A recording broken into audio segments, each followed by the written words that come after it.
Okay.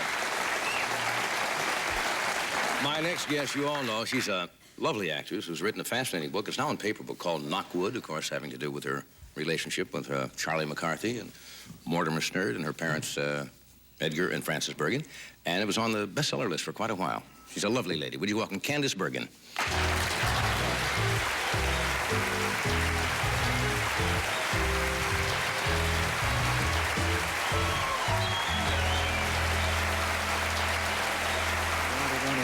Do you smell good?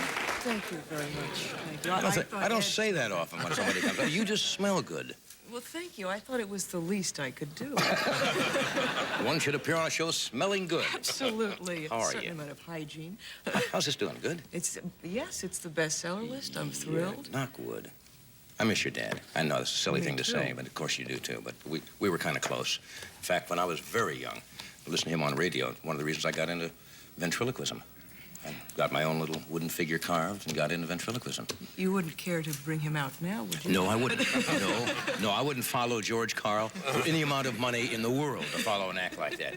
Your dad did vaudeville in the days of vaudeville when acts like this were a part of regular stage shows. The best entertainment in America. I wish that we could see that and what it was. It was like. called burlesque. Burlesque is kind of a misnomer because people think of girls just coming out and taking their clothes off, but you would have a line of girls, and it was family entertainment, and you would have great vaudeville acts, your father, and then they would have a singer, and then would have a Teeter Morgan act. Somebody like this would come out, and it would be just wonderful. Very, very wild and woolly. People who threw up live frogs, opera singers. I missed that act. Wait a minute. I was hoping you There was might an get act that that somebody... one. Yes, I think his name was Monsieur Marno, and he used to throw up live frogs. It would pack them in. Oh, wow. And an opera singer called LaBelle Titcomb, who used to sing opera upside down on a horse. Whatever happened to LaBelle? Out of the business now, I guess, huh? Horse probably retired, and that was it. Yes. Okay, you were in Hollywood Wives. A lot of talk about it. How was it working with all those people? Well, we had a good time. Yeah. It was very bawdy on the set. Was it really? Oh, it was fun. It was fun. I was unfortunately out of the country when it was shown, but I know that it was a very subtle form of entertainment. And I think it's nice that a network can present such upstanding role models for young people today. But we did have a very good time. Was there any jealousy on the set among the ladies? You know, those were fairly powerhouse You're pretty ladies. honest now. If you really want to... Frankly, I had a great time with those ladies. Yeah. I didn't work with all of them, Right. but I was crazy about Angie Dickinson and Joanna Cassidy, and they were women that I hadn't known before. I was very happy to get to know them. Right. And we had a good time. Are you saying that... You're not saying that that was a typical portrayal of Hollywood Wives? I mean, that kind of stuff goes on in this little village? Well, how do you see it, personally? I was, well, as you probably maybe not know, I was technical advisor on that picture. and was fired halfway through the picture for giving bad advice. Anyway, it must have been fun. I think it was a grotesque exaggeration myself. I think those kind of women just don't exist. Oh, good for you. Good for you. We've talked about this. You've been married now, what, 5 years? 4 or 5 years? Almost 5, yes. Yeah. Going well? Yeah. I don't mean to, you know. go against the grain out here? But, well, I'm just, you know, a neophyte in marriage. But, yes, it's going very well. I'm very grateful for it. But you were smart. You didn't get married when you were 18 or 19. I mean, you wait. No, I was until you met smart, the and right... I had good parents who didn't hock me about it either. But in fact, my father used to, every morning as I would leave for school, would say, and remember, don't get married too young. So at 34, I rolled in. My father never said that to me. Things my father never said that I wish he'd said. Dad missed that. But most parents, if they have a daughter, it gets to be over 22, start saying, when are you going to get married and settle down? Whatever that means. Well, I think they got a little nervous after a while, around 28, 29, 30, and I showed no sign of settling down. But they were always very good about it. No, there's one problem when you marry a little older than, say, the early 20s, is that you kind of get set in your ways. There's certain things, you know, you get a lifestyle, and all of a sudden now you're with another person. Is that a hazard? Well, yes, now and then I do find that not basically a creature of self-sacrifice. I don't know that you could say that. And occasionally, yes, you do sort of run up against a sort of wall of... Like what?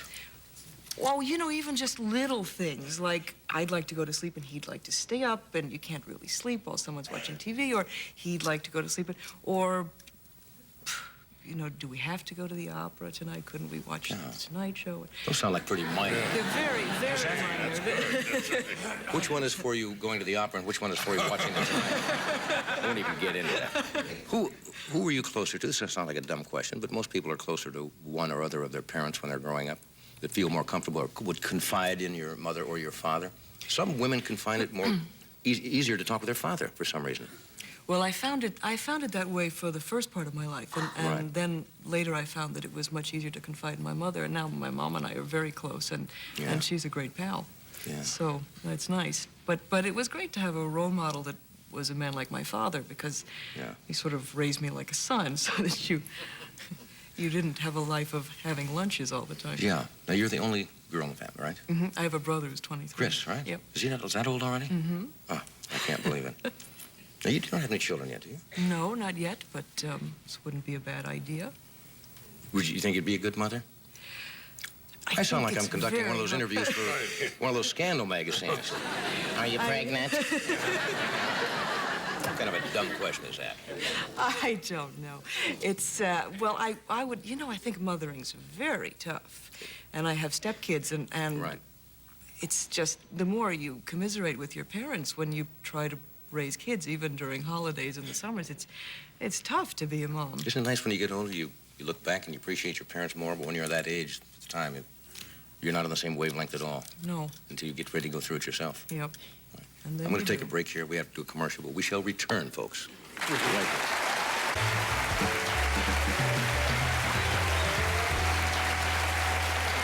We have returned.